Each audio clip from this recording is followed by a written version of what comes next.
പടങ്ങൾ അപേക്ഷിച്ച് വെച്ച് നോക്കുമ്പോൾ നമുക്കൊരു ചെറിയൊരു സങ്കടമുണ്ട്. ഈ പടം സിനിമ എല്ലാം ഉണ്ടല്ലോ, കോമഡി ജോണർ മാത്രമല്ല. റിയാസ് ഖാന്റെ ക്യാമിയോ റോള് നല്ല രീതിയിൽ തന്നെ വർക്ക്ഔട്ട് ആയിട്ടുണ്ട്. അത് പ്രതീക്ഷിച്ചില്ല. സ്റ്റാർട്ടിങ് ഒരു മ്യൂസിക്കോടെ ഇൻട്രൊഡക്ഷൻ ഫുള്ള് തുടങ്ങുമെന്ന് പ്രതീക്ഷിച്ചില്ല. നല്ല രസമായിരുന്നു കാണാൻ. കണ്ടിട്ടില്ലായിരുന്നു. സ്റ്റാർട്ടിങ് ആണ് ഇങ്ങനെ ഒരു സംഭവം. കണ്ടതിൽ അടിപൊളിയാണ്. എല്ലാരും വന്ന് തന്നെ കാണണം. അടിപൊളി സിനിമയാണ്. പിന്നെ സിനിമ തന്നെ നല്ല പാട്ടുണ്ട്, അത്യാവശ്യം നല്ല മേക്കിംഗ് ഉണ്ട്, നല്ല ക്വാളിറ്റി പടം നന്നായിട്ടുണ്ട്. എന്തായാലും പ്രൊഡ്യൂസറെ നഷ്ടപ്പെടില്ലെന്ന് വിചാരിക്കും. കോമഡി അങ്ങനെ പറയാൻ പറ്റില്ല, മൊത്തത്തിലെല്ലാം ഉണ്ട്.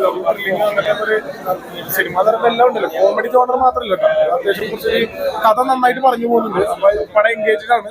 എന്തായാലും കണ്ടിരിക്കാൻ പറ്റുന്ന ഓളം ഉണ്ടാക്കുന്നു. പിന്നെ ഒരു മാപ്പിളപ്പാട്ടിന്റെ ഷെയ്ഡുള്ള നമ്മളെ ആ ഒരു പഴയ മുഞ്ചത്തി വീട്, അപ്പൊ അതുപോലൊക്കെയുള്ള നല്ല നല്ല രസത്തിൽ നമുക്ക് കേട്ട് എൻജോയ് ചെയ്തിരിക്കാം.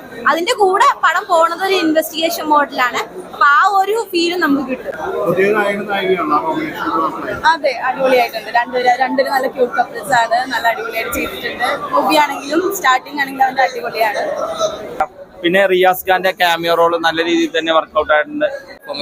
ഒരുപാട് ആർട്ടിസ്റ്റുകളുണ്ട്, നന്നായിട്ടുണ്ട്. ക്ലൈമാക്സ് എല്ലാം നന്നായിട്ടുണ്ട്. ത്രില്ലിംഗ് ആണ് മൂവി. കൊച്ചി ബേസ്ഡ് ആയിട്ടുള്ള ഒരു ത്രില്ലിംഗ് മൂവിയാണ്. അർജുന അശോകന്റെ വേറൊരു ലുക്ക്, ഒരു പോലീസ് ഓഫീസറായിട്ട് വന്നിട്ട് നല്ല കസറി പോണ ഒരു സംഭവം.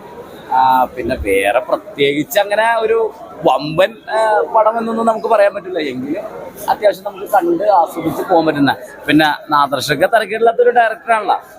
മറ്റുള്ള പടങ്ങൾ അപേക്ഷിച്ച് വെച്ച് നോക്കുമ്പോൾ നമുക്കൊരു ചെറിയൊരു സങ്കടമുണ്ട് ഈ പടം കണ്ടിട്ട്.